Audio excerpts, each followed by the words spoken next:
ꯃꯅꯤꯄꯨꯔꯒꯤ ꯑꯩꯒꯤꯗ ꯅꯠꯇ꯭ꯔꯦ ꯍꯧꯖꯤꯛ ꯂꯝꯕꯤ ꯊꯣꯡꯁꯤ ꯑꯩꯈꯣꯏꯒꯤ ꯄꯠꯂꯕ ꯄꯨꯝꯕꯁꯤꯗ ꯑꯃꯨꯛꯀ ꯍꯦꯟꯅ ꯅꯝꯊꯤꯕ ꯑꯃ ꯌꯥꯎꯕ ꯑꯗꯨꯒ ꯆꯞ ꯃꯥꯟꯅꯈ꯭ꯔꯦ ꯃꯇꯝ ꯑꯃꯗ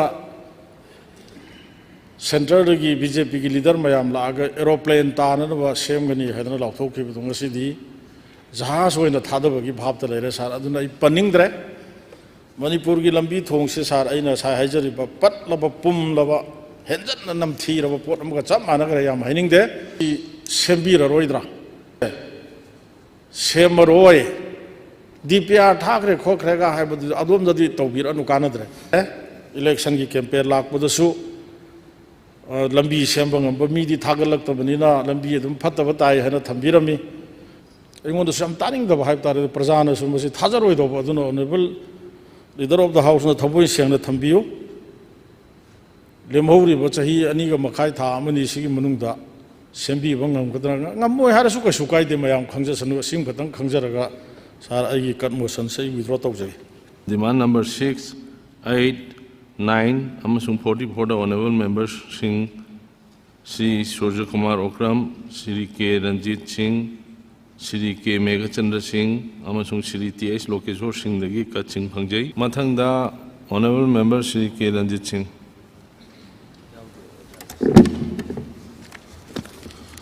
Sir, I matam yamna lawjaroi. Handaki session se ai kalik mayam da su ai thamjabane ai demand da su ngangjaroi. Eng home gumba issue da issue siga mari lainaba nattabadi yarikai ngangroi aduna ai mamang su yaujadabni ngasi su yaujaroi ana khanbani adu sar lambi si ai gi lambi si panba su ikai ba haiba tare pandaba su yadaba wobagai lamkhai tu sugunu si sa adokki matik phatre phattaba yaba phatre manipur gi ai gi da natre hujik lambi thongsi ꯑꯩꯈꯣꯏꯒꯤ ꯄꯠꯂꯕ ꯄꯨꯝꯕꯁꯤꯗ ꯑꯃꯨꯛꯀ ꯍꯦꯟꯅ ꯅꯝꯊꯤꯕ ꯑꯃ ꯌꯥꯎꯕ ꯑꯗꯨꯒ ꯆꯞ ꯃꯥꯟꯅꯈ꯭ꯔꯦ ꯃꯅꯤꯄꯨꯔꯒꯤ national highway ꯍꯥꯏꯔꯣ national ꯍꯥꯏꯋꯦꯁꯤ ꯁꯥꯔ ꯁꯦ honourable chief ꯃꯤꯅꯤꯁꯇꯔꯒꯤ ꯃꯃꯥꯡ ꯑꯗꯨꯒ BJPꯒꯤ ꯑꯣꯐꯤꯁ ꯂꯩꯔꯤꯕ ꯅꯦꯁꯅꯦꯜ ꯍꯥꯏꯋꯦ ꯃꯃꯥꯡ ꯒꯕꯔꯅꯔꯒꯤ ꯆꯠꯂꯤꯕ ꯐꯥꯎꯔꯒ ꯆꯠꯂꯤꯕ ꯅꯦꯁꯅꯦꯜ ꯍꯥꯏꯋꯦ ꯈꯔꯁꯤꯗ ꯃꯉꯥꯏꯔꯦ ꯁꯤꯗꯩ ꯈꯔ ꯂꯥꯞꯊꯣꯛꯈꯤꯕꯗ ꯂꯥꯏꯐ ꯂꯥꯏꯟ ꯑꯣꯏꯔꯤꯕ Dimapur lambi, Jiri lambi sa adokki matik phattaba haibse haingai leitana phatre matam amada center dagi BJP gi leader mayam laaga aeroplane tananaba semgani haidana lauthokkhibadu ngasidi jahaz oina thadabagi bhabta leire sar aduna I panningdre Manipur gi lambi thongse sar aina sai haijariba patlaba pumlaba henjanna namthiraba pot amga chap managre yam hainingde aduna aina tension जरकपदा आई याम सांगना सुंगांगिंगदे वबगाई लमखाई सुगुनुसे मसी सेंबीररोइद्रा सरकार सिन करी खनबीरी ममांगी ताम BJP अहंबा full ममांगी सही मंगागी ताम दगी DPR थागरे अदगी अदुगी स्कीम दि मखादा डिटेल प्रोजेक्ट रिपोर्ट सेमगा थारे खोदे सोम लाकपा अदु ngangbsu tale sa ikai ba me yaure du ikai ra su ikai na praja gi mihut haibdu oirurabani na ikai na sar ai puthok chari bani adu na ngasidi honorable minister consensu ai di ngarang na han da khangi masa ngamdadna handa ki house laktre adna phone tokjabani du ring di chatlaga phone su pai bi dre adu agas house khuthang da honorable minister yamna thuna phaba नाबा खोप लेबसु अफबु ओइसनु हाइदना आई house खुथांग समायना थमजगे अदुना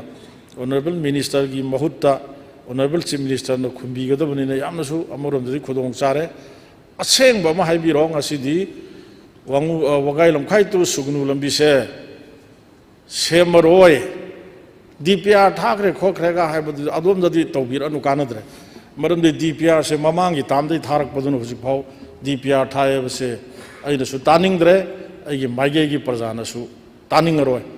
aduna haugiba dosoi thamjagre election di oire election gi campaign lakpadasu lambi semba ngamba mi di thagalaktabani na lambi adum phattaba tai hana thambirami ai gi sugunu kendra gi manung chanba matek tu sembidrasu hianglam kendra gi matek tu orsu sembiro ꯁꯦꯝꯒꯅꯤ ꯁꯦꯝꯃꯣꯏ ꯍꯥꯏꯕꯗꯨꯝꯇꯪ ꯍꯥꯏꯕꯤꯔꯒ ꯁꯥꯔ ꯃꯗꯨ ꯍꯥꯏꯍꯟꯒꯦ ꯍꯥꯏꯕꯒꯤꯗꯃꯛꯇ ꯑꯩ ꯉꯁꯤꯒꯤ ꯃꯣꯁꯟꯁꯤ move ꯇꯧꯖꯔꯤꯕꯅꯤ ꯁꯥꯔꯗ ꯃꯇꯝ ꯈꯔ ꯄꯤꯕꯤꯕꯒꯤꯗꯃꯛꯇ ꯊꯥꯒꯠꯆꯔꯤ ꯉꯁꯥꯏꯒꯤ ꯋꯥꯒꯣꯏ ꯂꯝꯈꯥꯏꯒꯤꯗꯨ 27.4 kilometer state highway ni aduga masidai hujikse porhol kari kari mayam lebedo 2.95 crore gi emergent work oina masi leire aduga DPR 30 sina RIDF ki makhada 45 crore aduna hairiba wafam khara men noiba ai khara gaidi surubra ina khalli aina detail yamna elaborately adu yadagi nangang dugusu hairiba men point khara si honorable member humgi sengtok cherabanina thangat piriba kan motion singu wido to biraga ai demand se pass tong mateng pang biu na haijari yai sar khoi motion handok chage ai ka shu thodong na toi hangjaro hujiki lambi yam kan semi yamna ahong ba chen sama porakani haidna thambi ba si ta ba yam nungai ren honorable chief minister na yardi banglo da han bada phal iski khoi chekon phauroga sanjen thongje ongtang phauroga satpi raga di ai sim yang haning na tawni ko lambi singse phane na khale sar ama ogai lamghai sugunu lambi si sar hujiksu RIDF ta 45 crore gi proposal DPR do ni ai khangi mamangi ngasai haijak hai mamangi tam da su dum DPR si thab da chahi manga loi re ama manata bida house si phamibne sar akhoi gi makha mai gi praja sing su taja sanu 2.0 chahi ani ga tha mari changjal hai hujik chahi ani makhai ga tha amani wali sigi manungda ngambi ga dori bra ngambi roi dori bra adon doira ngangne ra si somda DPR semba khotpa proposal thaba sidi sar chahi taret proposal singai ra la abni no masi ingon da sam taning da bhai tar prajana su masi thajaroi do aduna honorable leader of the house na thoboi sengna thambiu lemhori ba chahi ani ga makhai tha amani sigi manungda sembi bangam kadra ngamoi harasu ka sukai de mayam khangja sanu sim khatang khangjaraga sar ai kat motion sai withdraw tawjai honorable speaker sir hujiki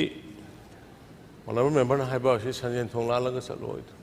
suma hujik flat ani rak ne khoin tawgris flat na yam sathai ba flat 1962 gi makha matungda ahanba hantak amuk taba nong gi magi sang sathai na wang aduna ai kendra kana bazar loi bine flat na ising thongraba lambi koilas phani habisim di adudi common sense ni lambi amda paramroi we agree aduna ne koina uji center da su ai han sala kanda 198 crore gi ai keno da Nitin Gadkari honorable minister unaraga asimadi khudak ta pidaba yadabni tangai phadana khoi yam thuna tawbani ta ma khudak ta sithi da ko tawi ai chief secretary thagre adurga gi athubagi oire pasu yai adugo hosigi honorable member gi lambi sai sunu maite ogai gi kari gi tawri poto ai soi dana just within this sali ba sahi senba sigi manung sidai ba senba di min sahi muk sida ngasi dagi ni sahi muki matung manung sida somehow karai deno torga ba hojiki si RIDF ki su ya bi rakrain khali adu priority da thabani adu torga da ai soi na sem nam tawge